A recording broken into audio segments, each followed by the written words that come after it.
Leslie, who is apparently his wife's best friend, knows about this affair, has not told his best friend or his wife, her best friend. I'm like, dude. Yeah. Can you even be a friend if that's what you're going to do? Like, I know he's your brother, but rat him out. Yeah, she turns on Roberta pretty quick too. Yeah. Like when they're she's when a they're like prostitute. she's a prostitute. Yeah, because And tells they them talk about stories the affair. Yeah. And then all of a sudden it's like, well, maybe she's having mental issues. And this is what happens. And, 4 out of 5 prostitutes are gay. They're lesbians. Yeah. Yeah. She's a lesbian prostitute. That's even worse in the 80s, apparently. Lights, camera, and action. Welcome to the I Remember Liking That Movie podcast. Remember those childhood movies you loved? We're going to watch them again and find out if they're still as amazing as you remember. Let's get ready to join Anna and Jimmy as they go back and watch those movies you remember being oh so awesomely good. Horror movies that scared. Comedy movies that dared. Damn! And action movies so preposterously ludicrous that they defied the laws of common sense. Now, here's your hosts, Anna Santos and Jimmy Coates.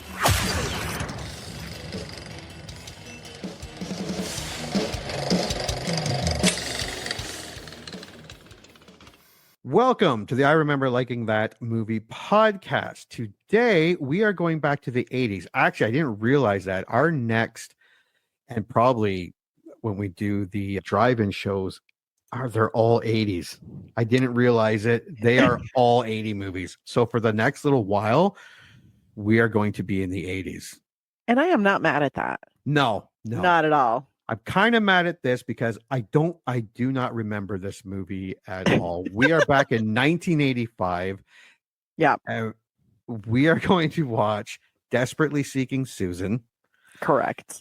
Starring Madonna. My cousin. Okay, so the only reason I ever saw this movie and every other Madonna movie is me and my cousin would go to my aunt and uncle's. Mm-hmm. They were the most fun aunt and uncle where you went go-karting and you went to the movies and we rented movies and all that stuff.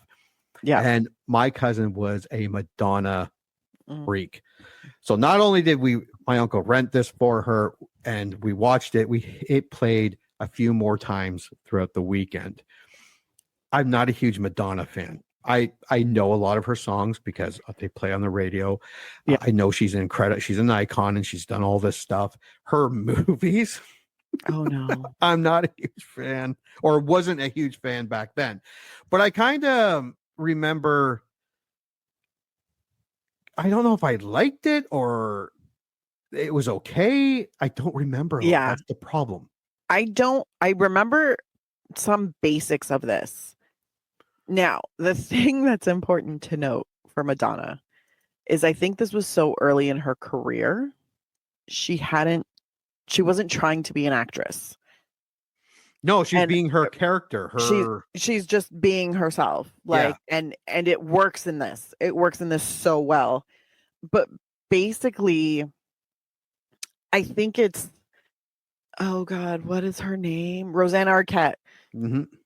Ends up becoming obsessed with Madonna and kind of trying to not take over her life, but kind of take over. But she's looking for Madonna's character, Susan. And she wants to meet up with her. And she starts finding out about her through other people in her life. And then eventually they start hanging out. I think it's been a while. It's probably been since the early 90s since I've seen this movie. But I watched it quite a bit in the late 80s and early 90s. Well, other than music videos and a small part in Vision Quest as a singer at a club, this is her first full-length feature starring her. For those wondering, let's take a quick look at the... Nope, that's not it. There we go. The quick synopsis: a bored New Jersey suburban housewife's fascination with a free-spirited woman like you said, she has read about in the personal columns leads her to being mistaken for the woman herself. Oh, there you go. Yeah, what a plot. I know, right? I'd also like to point out, because God bless Madonna. I think everything I've seen her in, I have not been that big of a fan, other than, as I said, A League of Their Own A League of and Their Own, yeah. Evita. And Desperately Evita. Seeking Susan, I don't really consider acting because I feel like this was before she knew she was supposed to be acting. Hmm.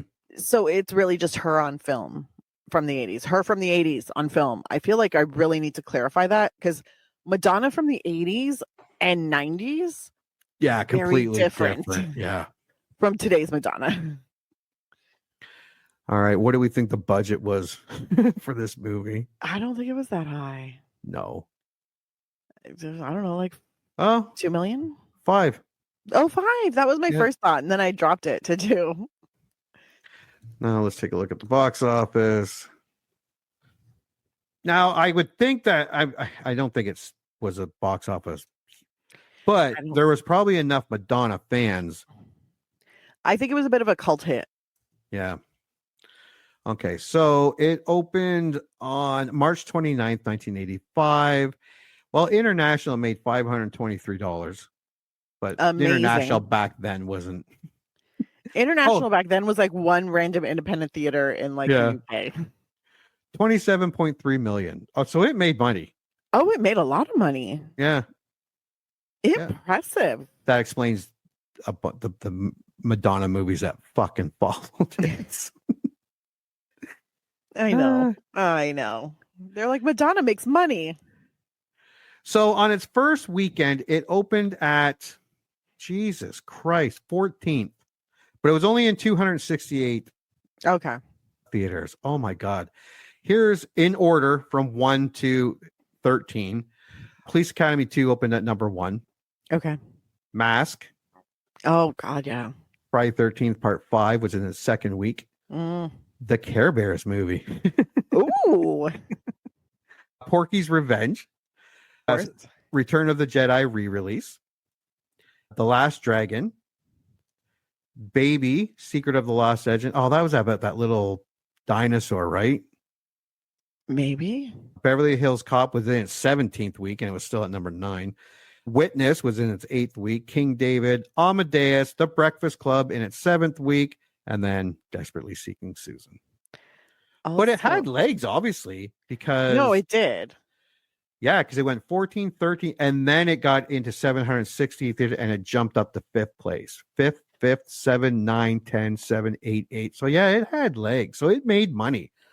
That's impressive. And I just want to side note this. The Care Bears movie. Because I just happened to look it up. Because I was like, wait, I'm pretty sure my former employer made the Care Bears. And they did. Oh, that polar bear sign?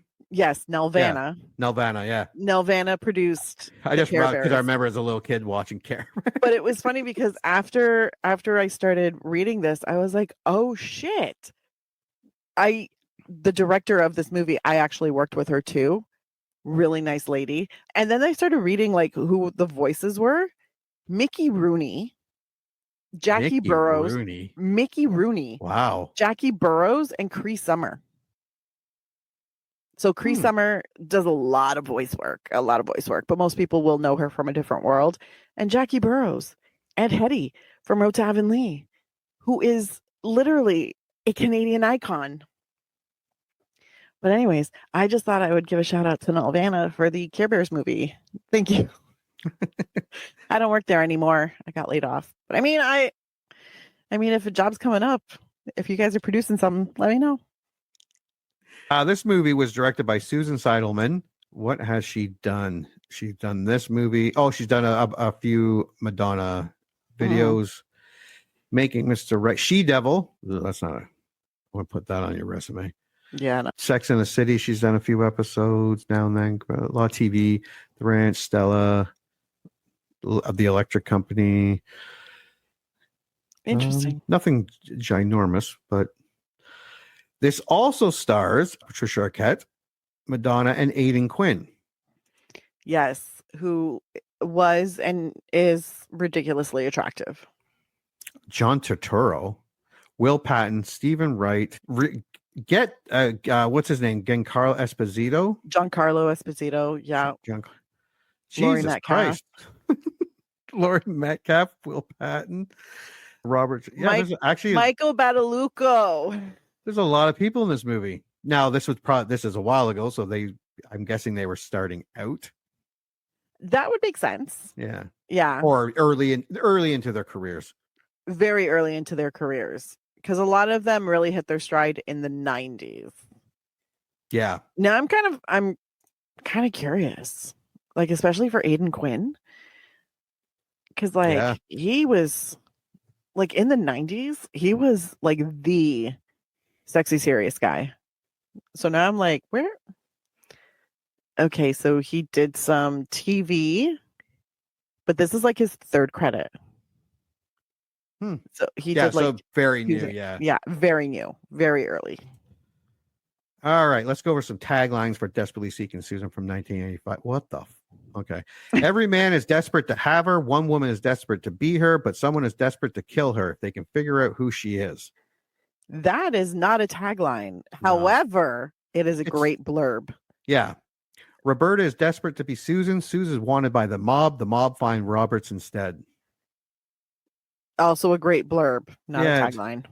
Roberta gets to play Susan, and Susan gets to play around. Closer to a tagline, it's okay. It's a life so outrageous, it takes two women to live it. That is a perfect tagline. That's an actual tagline. Yeah. Yeah. You got That's it. so much better. You stuck the ending. Good for you guys. Here's the poster. I remember the poster more than the movie. Yes. Yeah. It's just Patricia Arquette, Aidan Quinn, and Madonna. And it's just the two of them desperately seeking Susan on the side. If you were around in the 80s, early 90s, and in the video store you saw it, you knew what this was. Yes. Absolutely. I would not buy it. I would not hang it on my wall. But I've seen it many times. I would not hang it. I also wasn't a Madonna super fan. I was a Madonna fan in the 80s and 90s, but I wasn't a super fan. So would I buy this poster? No. But my God, were they cool. Like, I remember loving the fashion in this because it was random and weird and kind of like off center. And I was like, this is fantastic. Well, at the very least, I'm expecting a lot of nostalgia from the music. Oh, yeah. The fashion. Yes. Yeah. All right. What do we think? What do we think the reviews are going to be? I think people hated it. Like, not super hated it. Like, it's getting 20% hated it. I think it's going to be closer to 50. 50-50? Yeah. Okay. Let's share. Let's share.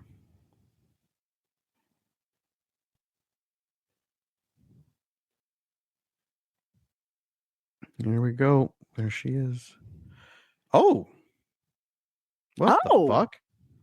Oh no, I got the wrong movie.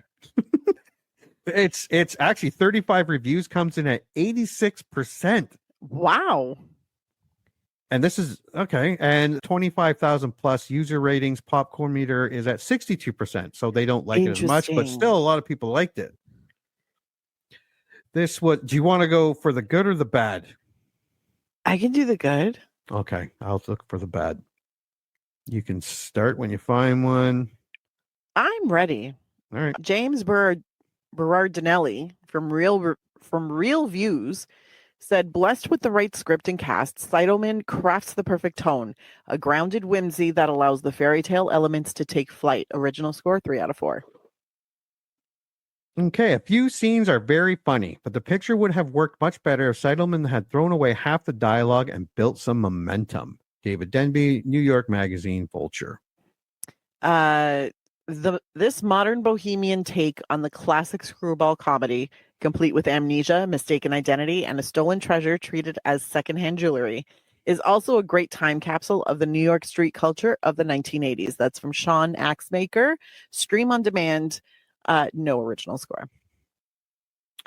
This has to be the most overrated movie of 1985. 2 out of 5. Frederick and Mary and Spiritually in Practice. Yeah, I can see it. Yeah. An attractive, energetic young cast and some witty off-center visual humor make the resultant laughs more than worth the wait.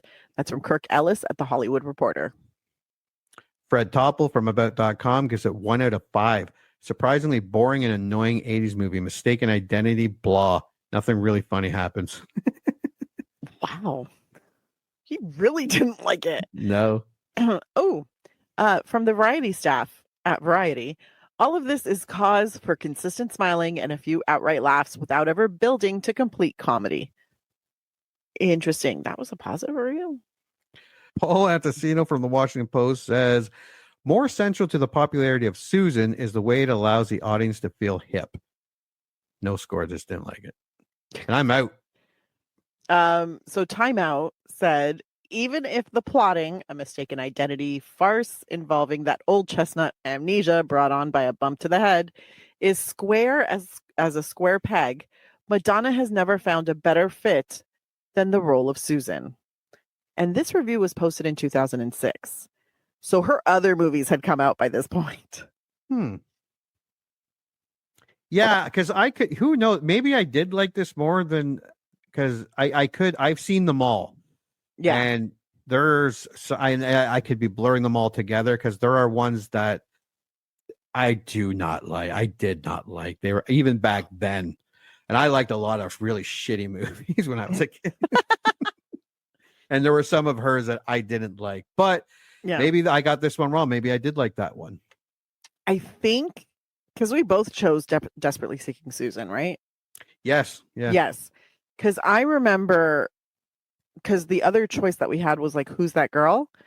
And I was like, I don't remember liking that one as much as Desperately Seeking Susan. So that's why I picked this one. Okay. Do you want to do any more on the Rotten No, Tomatoes? I think we're good. I'm completely out. 28,000 IMDb viewers give it 6.1, which isn't bad for a Madonna comedy of the 80s. Actually, for a comedy in the 80s, it's not bad at all. Actually, it's not bad at all. Yeah. It's pretty on par. And you can start with 10, and I will go to 9. All right. A classic 80s cult movie, a film that has become a legend over the years. Rob Silingardi, 10 out of 10.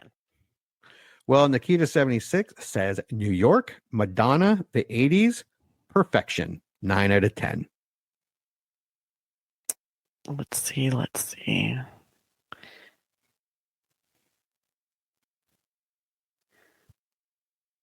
Ooh, a brilliant screenplay and a clever story with lots of twists and turns. That's from Gideon24, 8 out of 10.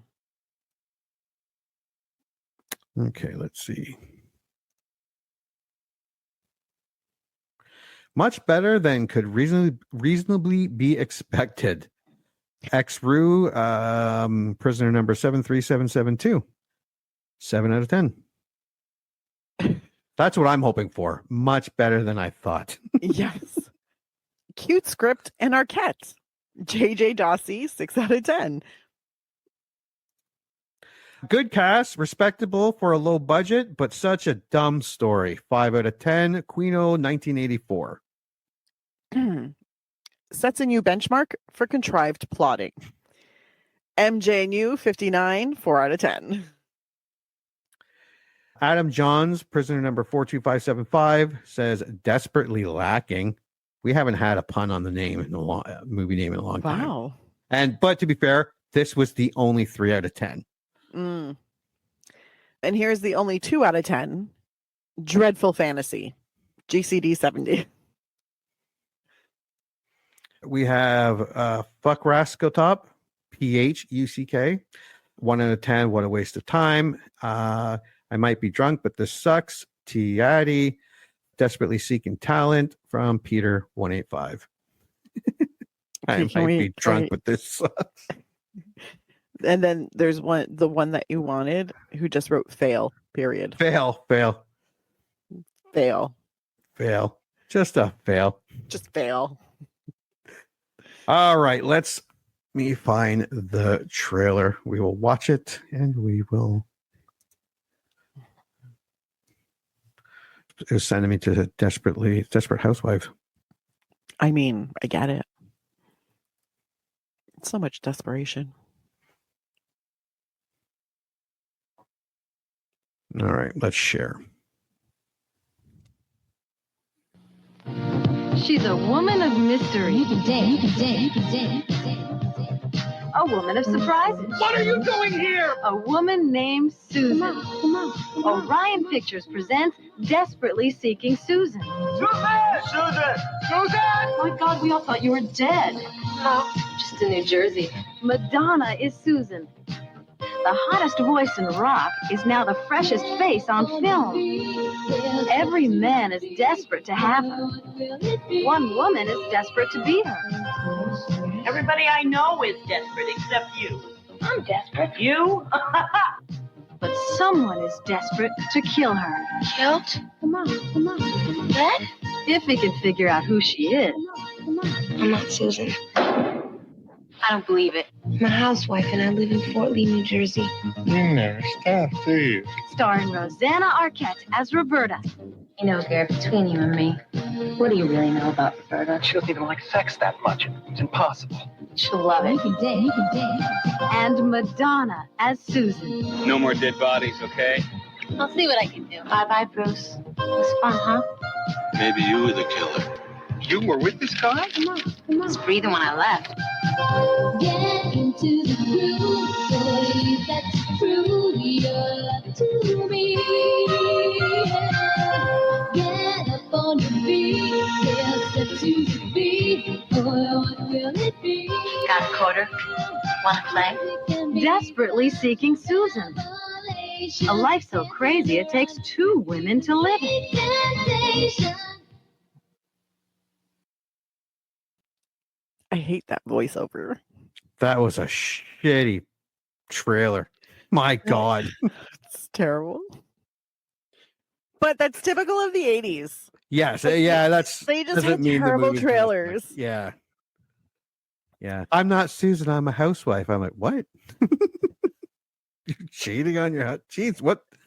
I All right. mean, have you ever been a housewife in New Jersey? No. I've seen Jersey Shore though, so I get it. God, I love Jersey Shore. They such a hot mess. Oh, Mess. I watched that entire thing on MTV. I'm still watching. Actually, okay. The original Jersey Shore with Yeah. yeah. I'm now watching Family Vacation, but I used to work for MTV Canada when Jersey Shore premiered. Mm. And I had to schedule promotions and sponsorships and all of that. That was my job. So I had to start watching the show for work. I didn't want to. I thought they were all fucking morons. And I was like, you're going on international television and embarrassing yourselves. I'm like, it's disgraceful. I don't want to watch this, but I had to watch it for work.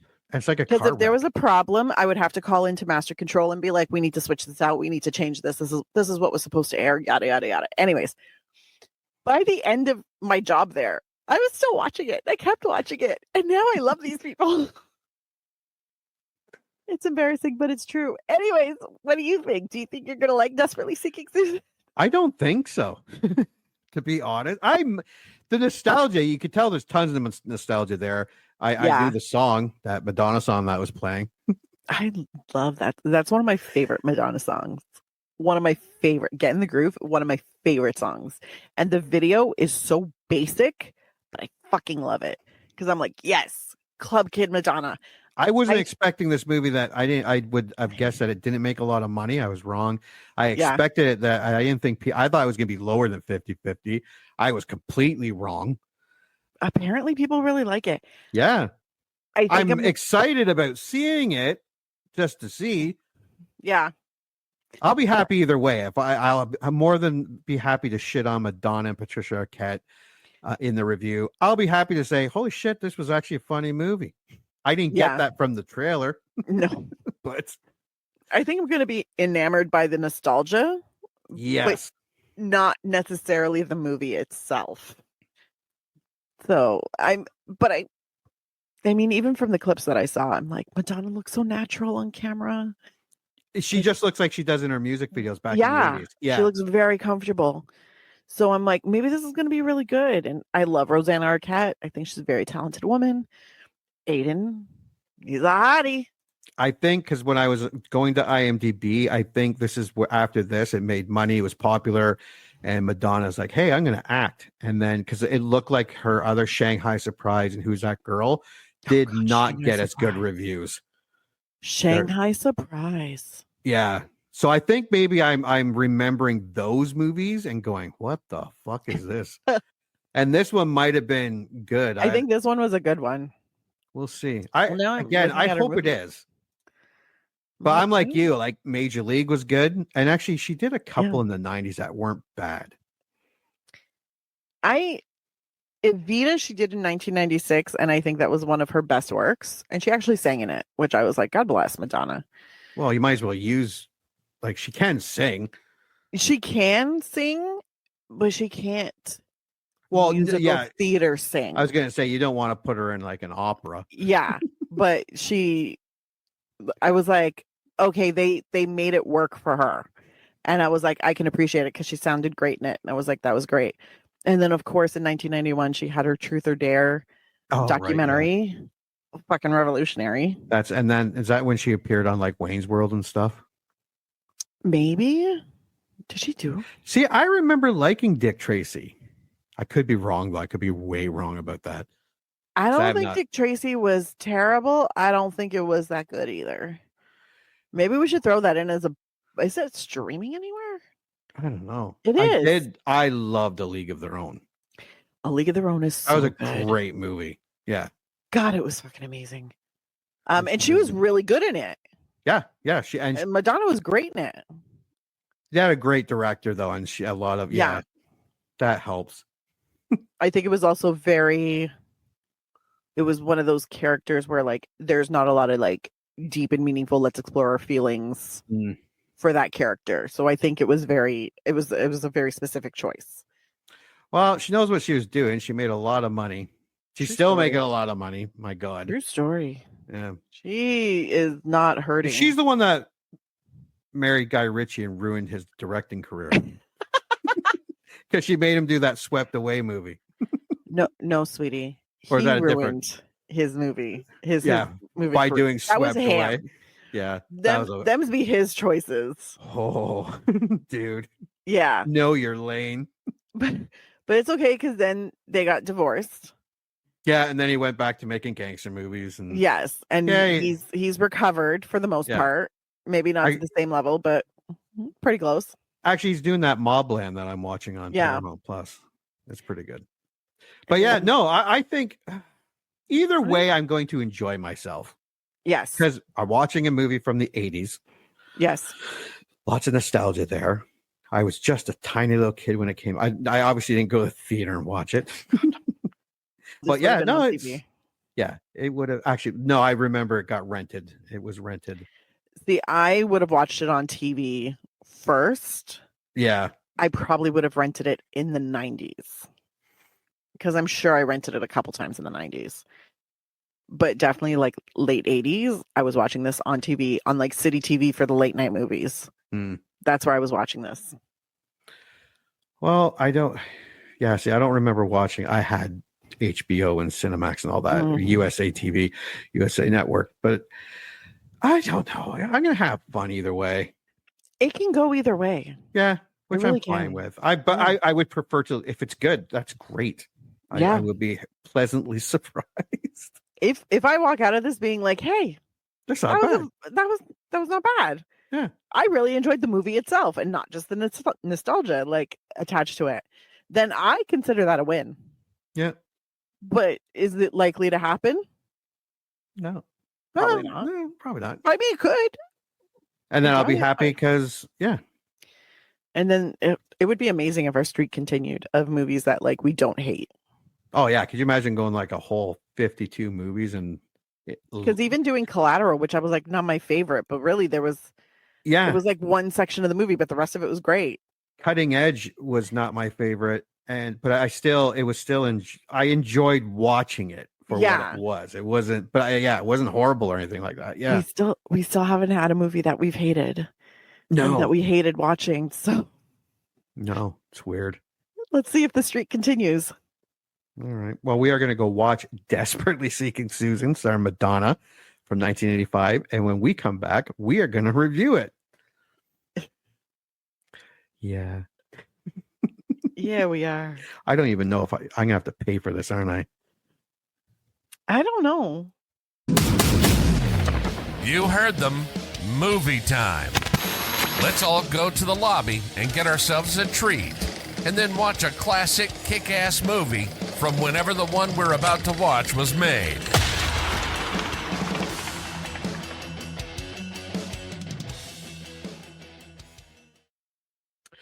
Yay! Welcome back to the I Remember Liking That Movie podcast. The first part is the pre-review, which is pre-recorded. Obviously, now we are live on YouTube.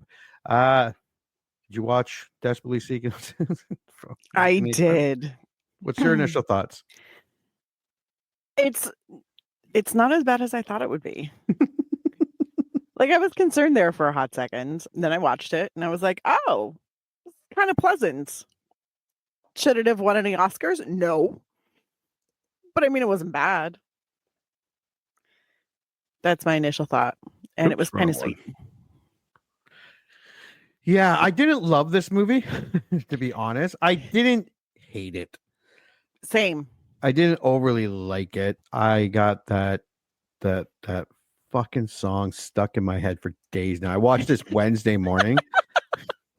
I've been singing it since then. It's driving my family up the wall. They're like, shut up. But no, in the vein of Mannequin and Weekend at Bernie's and Encino Man, it's just one of those. The story's fucking stupid. Like, it's 100%. So dumb, but it's so. It's like I said, it's like Mannequin and Weekend at Bernie's, just a silly, goofy plot that those movies made that were made in the 80s and the early 90s. Yeah, but I didn't hate it. I didn't hate it. It's not my favorite movie, I'll tell you that. But I didn't hate it, which is surprising because after that trailer and after those fucking reviews, I was confused. I didn't know the reviews were good. The trailer sucked ass. Yeah, but then I was like, is it just an 80s trailer, which usually sucks ass? And then I was like, okay. But then I watched it and I was like, I mean, because I remember liking it when I was a kid, but I was also a kid. So what the fuck do I know? But then watching it again, I was like, it's not bad. And they did what I think is incredibly smart. And it's the same thing that they did in A League of Their Own with Madonna. Don't give her too many lines. Yeah, don't make her the whole focus of the entire movie. She was kind of like a supporting role in this. Yeah. And I was like, oh, she's in it a lot less than I thought she would be. Like, for some reason, I remember her being in it a lot more. And I remember her and Rosanna Arquette having more scenes. I was super wrong about that. But I mean, it wasn't bad. Am I like super excited about having watched it? No. But it's fine. Oh, look at that. We got comments in the corner. Yeah. Yeah, people can make comments in the corner. That is so helpful because I always forget to switch over to the comments and open them on my screen. Yeah, I think the other movies like Shanghai Surprise and Who's That Girl really focused on Madonna, and that's I'm pretty sure I didn't like them. Like I said, this is not my favorite movie. This was not geared towards me even back then. But yeah, it was harmless. It was a harmless 80s comedy. Yeah. Like, with a laugh out loud comedy. No. Like, I didn't like laugh out loud or anything. Maybe the odd. Like, I like John Turturro. Yes. He was kind of funny. So, and Giancarlo Esposito. Yeah. Freaking out. Yeah, that was fun. Yeah. There was nothing that I was like, oh my God, this is the funniest thing ever. And it's not like that. And Rosanna Arquette, holy God, she was hot. So hot. So I don't know what they put her in, but she looked fantastic. She looked amazing. Like, I know everyone likes Madonna, but I'm like, get it back on Rosanna Arquette. She's hot. Is there nudity in this movie? Is it rated R? No. Fuck. Yeah, is there nudity? Only I saw nipples. Although, many nipples. Madonna in the bathroom and stuff. Yeah, I'd see Rosanna Arquette in the tub. Oh, that's right too. Yeah. I was surprised by that. I was like, oh, that's a nipple. We're just showing all the. Actually, I made a note, and I was like, oh, nipples. When you see Madonna like just changing her shirt with that shirt, and then I guess someone in the dailies must have seen it because later on in the movie, they put like a nude material like lining under her bra. So you could no longer see the nipples. And I was like, oh, guys, no more nipples. Yeah, this was back before they were like, okay, we have to reshoot half the movie. So let's call everyone back. Pretend the first nip slip didn't happen. Yeah. And we'll keep it moving. All right, let's go through this movie. And for those who remember liking it or not remember, the plot is stupid. It's just dumb. But here we go. All right. Roberta Glass, an unfulfilled housewife from Fort Lee, New Jersey, is fascinated by the messages between lovers Susan Thomas and Jim Dandy in the personal section of a New York City tabloid. That was kind of funny. I forgot. Like, there was no text messaging. There was no, you had a message on the phone where you put personal ads in. Everybody did it, and it's so great because it's like there were the misconnections, and she's like, "Oh, isn't this romantic?" And Laurie Metcalf's character, oh God, what was her name? Why do I want Leslie? That's it. He's like, why do you care about that pervert? He's probably a pervert. And it was like, poor Roberta's like, oh, but love, isn't this sweet? They're in love. And it's literally, you were wearing a green jumpsuit and you walked by me. Yeah. She is particularly drawn to Jim and Susan's with the headline Desperately Seeking Susan, which proposes a rendezvous in Battery Park. Meanwhile, in Atlantic City Hotel, I can't even pronounce that word. What am I thinking? What am I looking at here? Itinerant? ITINERANT. Oh. Itinerant? Yeah. Susan reads the seduction after a tryst with a mobster, Bruce Meeker. She steals a pair of the Egyptian earrings from his coat before departing. The sinners and everything else in the fucking hotel room. Silverware, towels. Yeah, she's a hardcore thief, but she's impressive. Like through this entire movie, I'm like, that's amazing. The sinister Wayne Nolan notices Susan's embellished tuxedo jacket as she leaves. Arriving in New York City, Susan dons one of the earrings and stashes the other in her suitcase in a Port Authority locker. She asks to stay with her friend Crystal, a magician's assistant at the Magic Club, and learns that Meeker was killed at the hotel. Yeah, I didn't see the bugger. Yeah. The guy she was banging all weekend. Dead. She's like, huh? Well, that's awkward. Like, Which, I mean, I can appreciate. We all have those moments. Yeah, we all bang someone and then they get killed. And then they die and you're like, oh. Yeah. Oh, that sucks. Well, that's awkward. I guess I'm never seeing him again. Hoping to spot the lovers, Roberta goes to Battery Park and sees Jim reunite with Susan before leaving with his band for Buffalo. We also get to see, Jesus Christ, I forgot her, Roberta, hanging out with her husband. He's a hot tub salesman. Yes. Yeah. Hot tub jacuzzi. Yeah. Jetted tubs. And they're at a party and you see the people she hangs out with, and he has a commercial coming on. And I thought he was going to be a lot more douche because he didn't seem that bad of a guy. Well, it's funny because we get introduced to him during the party. Yeah. Right. And then at first, because I thought he was going to be a bigger douche because he was kind of talking to a girl and he had that commercial. And yeah, I was like, oh man, this guy's going to be like extra sleazy. Like, don't get me wrong. He's a gaslighting, like, manipulator, 100%, who's very dismissive of his wife. But he wasn't as sleazy as I was expecting him to be. Yeah. Yeah. Like, it was okay that she was, in the kitchen eating an entire birthday cake in the dark. I'd be like, don't say it like you've never done it. What the fuck are you doing? Jesus no. We've all done this. Okay. We have all sat in our kitchens in the dark eating birthday cake. I love birthday cake. God, it's so good. But I don't have birthday cakes anymore. Now I have donut cakes for my birthday. Basically, I just buy a dozen donuts and stack them up, and then we all eat donuts. And then we eat donuts. And then we get to see the guy that she's doing the ads with, the personals with, and he's like, oh, you were banging this guy on the weekend and now he's dead. That's weird. And I'm like, that's weird. That's your fucking takeaway.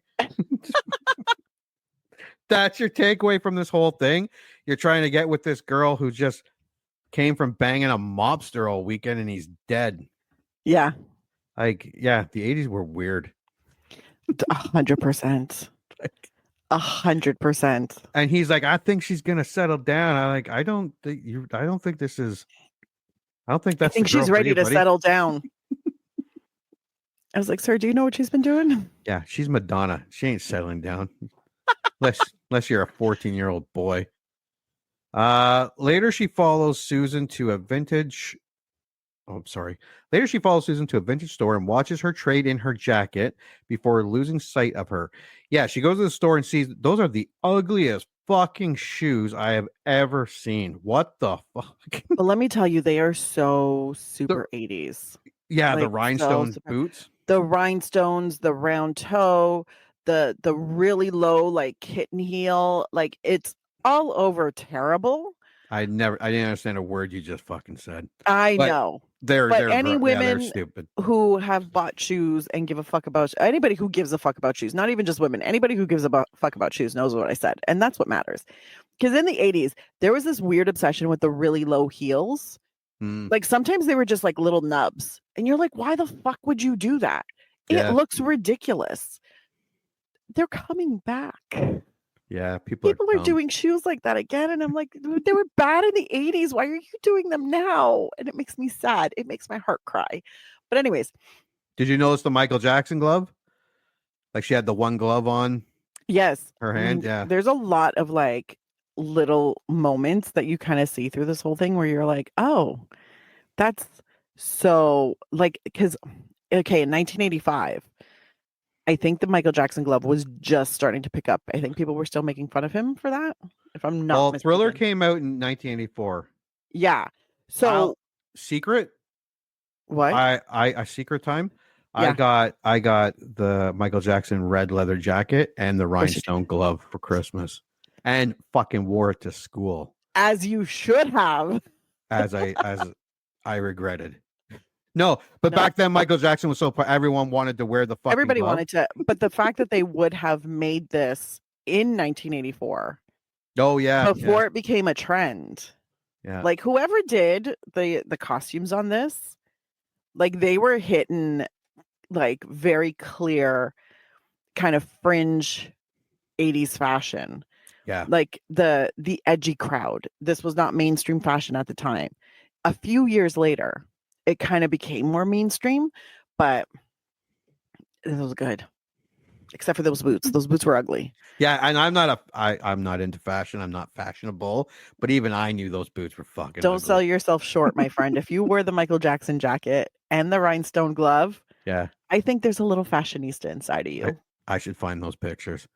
Roberta buys the jacket and finds Susan locker key in the pocket. She posts another desperately seeking Susan column to meet with Susan and return the key.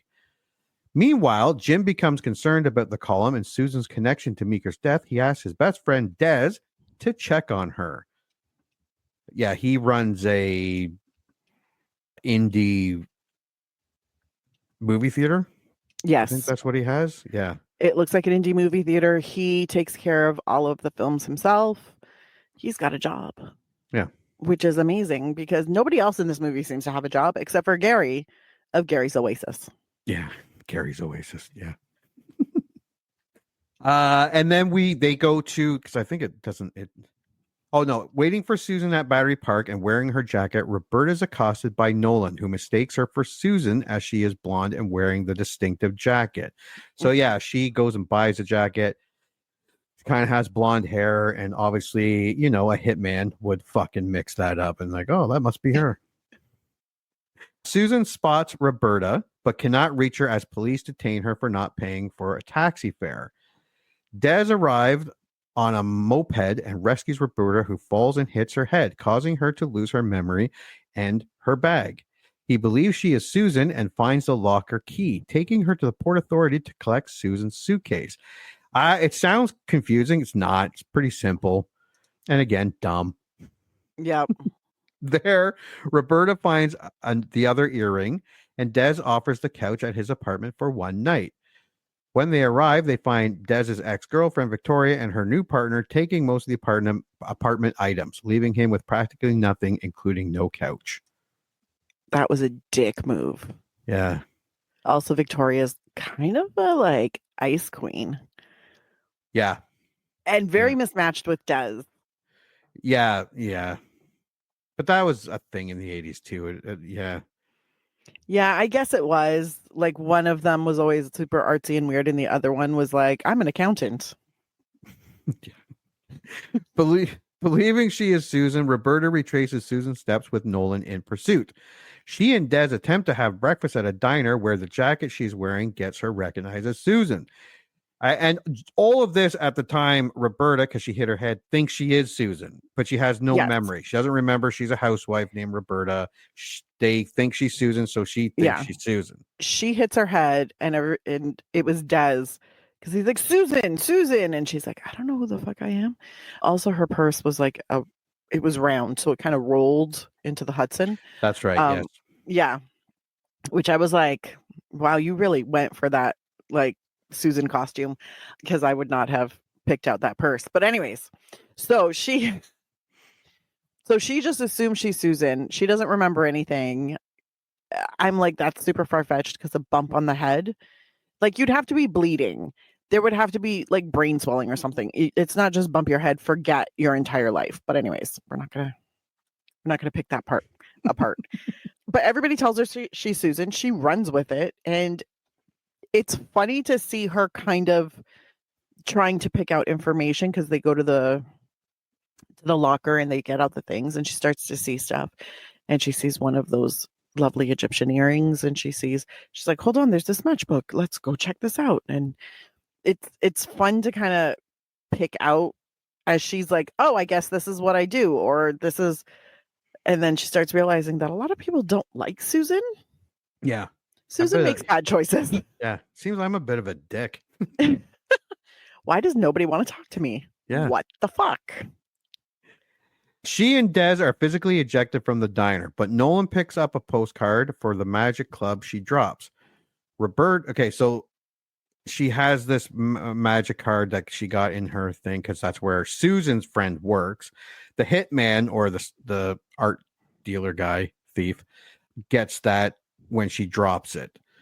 Again, it sounds more complicated than it is. When you watch the movie, it's pretty simplistic. It's a very paint by numbers. Yeah. Movie. It's not hard to follow at all. They give you the information in little teeny tiny morsels, like they breadcrumb you. So it's me reading it is more complicated. Yeah, it's a lot more complicated. I apologize. Roberta eventually arrives at the Magic Club, narrowly missing Susan, who has been released from jail and discovered her suitcase is gone. Roberta is then hired as Crystal's replacement, because Crystal finally has enough, because the owner, John Turturro, I'm guessing, tried to sleep with her. After her disastrous first performance, Nolan attacks her, demanding the earrings. He escapes as the police arrive. Roberta hits her head again, this time regaining her memory. Dun, dun, dun. However, she is mistaken for a prostitute and arrested. Okay, so between losing her memory and regaining her memory, they visit the various spots. She gets a job as a magician's assistant. She sucks at it. Yeah. But John Turturro's like, come back tomorrow.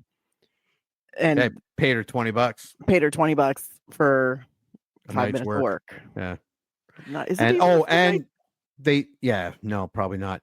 And while she was sleeping over at Evan, is it Evan? Shit. Who? Des, yeah. They're both, in their opposite beds, tossing and turning. Because they can't sleep because of all the sexual tension that wasn't there. No. There was no sexual tension between She even know who she was. And yeah.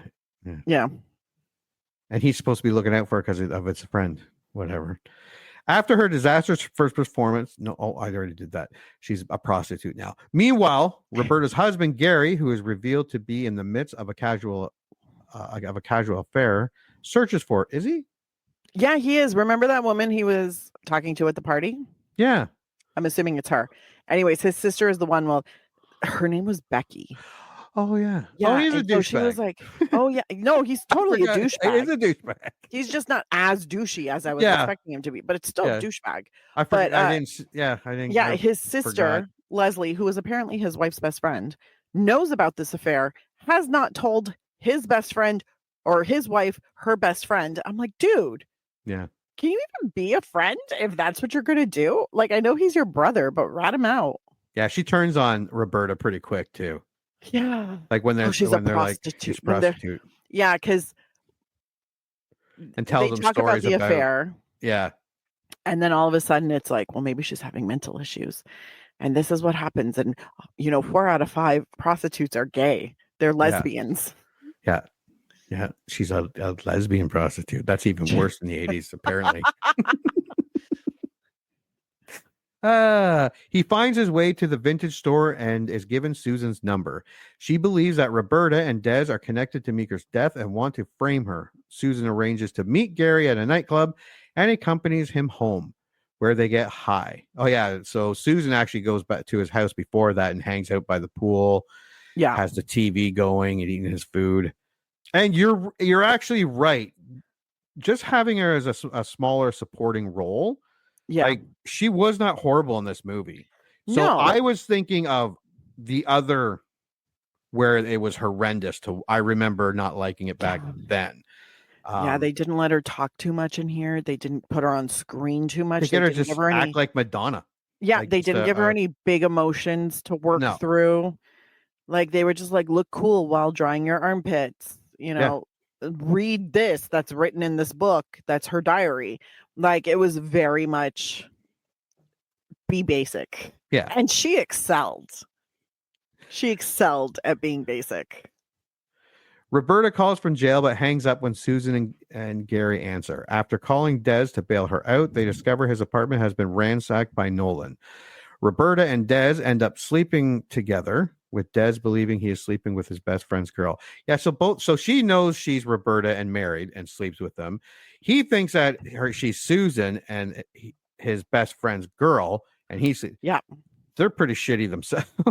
Yes, but also it's hilarious because she straight up tells them, I'm Roberta, I'm a housewife, I live in New Jersey. And he's like, okay, oh, Susan. You. That's a funny one. And then they have the sex, which, by the way, when they were kissing, I was like, is this supposed to be sexy? I don't think this is sexy. But anyways, so then they're all naked afterwards and everything's great. And then Jim shows up. Yeah. I didn't get this scene. This confused me because Jim's like, da-da-da-da-da, and Des is like, I kind of slept with her. And he's like, you what? You piece of shit. And she's listening to this. And instead of coming out, I'm not Susan, and solving the whole thing right then and there, she escapes out the window. I'm like, why? What the fuck we is still wrong had quite with a bit you? of movie left to go. But also, can we point out that, okay, so Gary and Susan get high at his house. Yeah. Gary is fully aware that he is with Susan and that his wife is out there somewhere. Yeah. He gets high and then he lets Susan answer his phone. Then he kind of answers his phone. And then he's all like, well, why wouldn't she call me? Well, Gary, maybe it has to do with Becky and Susan and every other woman being on your couch. Perf. Anyways. 2 wrongs don't make it right, though. They do not. Look, Gary is fucking around. Okay. And Roberta's fucking around. Like, everybody's fucking around. Des is not a good friend, which turns out to be he didn't sleep with his friend, but he thought he was. He thought he was and slept with her anyways, which means still a douchebag. Yeah. All right, everyone's a douchebag. Here we go. At Gary's house, Susan sees a television report about Meeker and Nolan stealing the earrings, which once belongs to Nefertiti. She realizes the truth about Roberta from her diary and posts a column to meet her at the Magic Club. Des attacks an intruder in his apartment who turns out to be Jim. He confesses his relationship with Susan as Roberta slips away. She reads the column, as do Jim and Des. They arrive at the Magic Club along with Gary, his sister Leslie, and Nolan. Mm-hmm. Yeah, if I was reading this script, I'd be like looking at the writer and director, like, "Are you sure this is gonna work?" This fucking sounds complicated. It sounds really complicated, but then when you actually watch it, it really is. It's it's simplistic at its finest. Simplistic. During her act, Roberta recognizes Nolan, who escapes backstage. Des leaves as Roberta tries to explain the events of her disappearance to Gary. finally voicing her unhappiness and ending their marriage. Nolan threatens Susan at gunpoint, but is knocked out by Roberta. Roberta and Susan finally meet each other for the first time. Later, Roberta finds Des in his production booth at the movie theater where he works. She introduces herself properly, and they kiss as Jim and Susan watch the film below. Roberta and Susan are celebrated as heroes in the newspaper, credited with returning the stolen earrings. And believe it or not, that's our fucking movie. And that covers it all. Yeah. But I will say this, even in the Magic Club, like it's really funny to watch Gary Leslie, and Larry, is that Larry, sitting there, so awkward, so weird. Yeah. And they were just like, we're just going to stay here until Susan tells us to leave. Des is ready to walk out. And then, Roberta walks out on stage because she's got to work. Yeah. It's time for her to be a magician's assistant. Nolan kidnaps Susan while she's banging one out with Jim. Yeah. On an arcade machine. Yeah. On an arcade game, which was great. Yeah. And then an empty bottle of scotch gets broken over Nolan's head. And then Jim comes through the window. It was beautiful. And then, of course, the come on, get into the groove, which I've been singing fucking repeatedly. We had to go. It's a great song. We had to drive. My wife was so mad today because we had to drive all over the countryside for hours just picking shit up. Yeah. And yeah, I sang the shit out of that song. And the more annoyed she got, the more into it I got. And the more animated I got about it. And louder. Oh, you're such a dick. So I had a good day. All right. What's your score for Desperately Seeking Susan 1985? This one is a hardcore stream it. It's not terrible, which is kind of what I thought it would be. Is it super entertaining and really enchanting? No, but I do think it's sweet and it's playful and it's so 80s. Like so 80s. So if you're having like a very nostalgic moment where you're like, let me watch an 80s movie. This one's super 80s. It's pleasant. It's sweet. There is an underlying love story. There is a housewife rediscovering herself and trying to figure out who she is and what life she wants. Like, it's nice. It's not great. And Madonna's not terrible in it. She's pretty good. Like, she played the role that she has in it very well. So I think this is a nice, solid stream it. I would not pay any money to watch this. Unless there was a dance party afterwards that was included in the price of admission. Like an 80s dance party. That's the only way I would pay to watch this movie. If you're having an 80s theme night, this would not be a bad movie to have on the background. Yeah. Also, can we flag the fact that they had a VCR in the kitchen? Yeah. That's money. Yeah. Okay, that's like rich. That's where she recorded her shows. Yes. Her cooking shows. Cooking along with Julia Child. Yeah. Cooking shows, and she probably had some soap operas on there too. Oh yeah, 100%. What's your score? This movie was not okay. I didn't love this movie. I didn't hate it, and it was just one of those goofy comedies that, like I said, like remember Mannequin, remember fucking Weekend at Bernie's, yeah. And this is just you can bathe yourself in the 80s nostalgia of this movie. I would not pay a dime. I did pay a dime. I paid for an MGM Plus for the month, which was cheaper than renting it. So I got MGM for the month. So that's how I got it. But yeah, if you remember liking this movie, it's not horrible. It's kind of like when we watched The Cutting Edge. I didn't love it, but I didn't hate it. And it was kind of okay. Yeah. I don't know if I would watch it again. Maybe if I saw it streaming just to annoy the shit out of everyone, those songs came on. Yeah, I would do that. But yeah, if you're having an 80s or you're having people over and if you're a girl or girl adjacent, I didn't hate the movie. But I would stream it. I would not rent it. I would not buy it. Yeah. I don't want any making of. I don't want any nothing. But yeah, it was okay. It was it was, you know what it is? It's a passable movie. Yeah, it is. Like it's a passable movie. It's something where it's like if it's already on somewhere, Yes. I will watch it. Will I ever seek it out? No. Because I can't remember what we scored Mannequin, Weekend at Bernie's, or even like Don't Tell Mom the Babysitter Dead. I don't think we gave it glowing reviews. No, we hated Weekend at Bernie's. But I think I would watch them again or watch part of them. Just it's that power of nostalgia. So if I saw this on a TV, I might watch it for a few minutes. Or if it's down the road, I might, watch it again. I don't know. Maybe not the whole thing. But yeah, if you haven't seen it in a long time and you remember liking it, you'll probably, if you remember loving it, I'm sure you will love it still. If you hated it, it's not as bad as you probably remember because it is true passable. And Madonna did a good job. And everyone else in it did what they were supposed to. Like you said, it's not going to win any awards. No. But it is a passable movie. Yeah. And the nostalgia is friggin' huge. So big. Yeah. It's an 80s movie. It's so 80s. Yeah.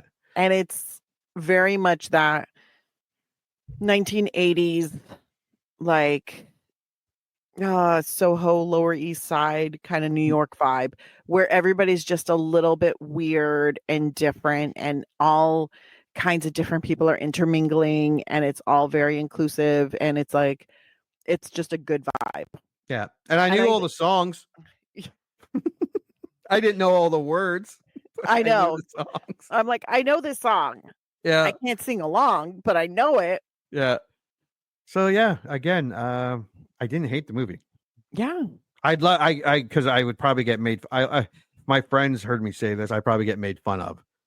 Oh, like Madonna movie. You're like, this one's not bad. Yeah, it's probably one of the better ones. Oh, probably. Yeah. But yeah, no,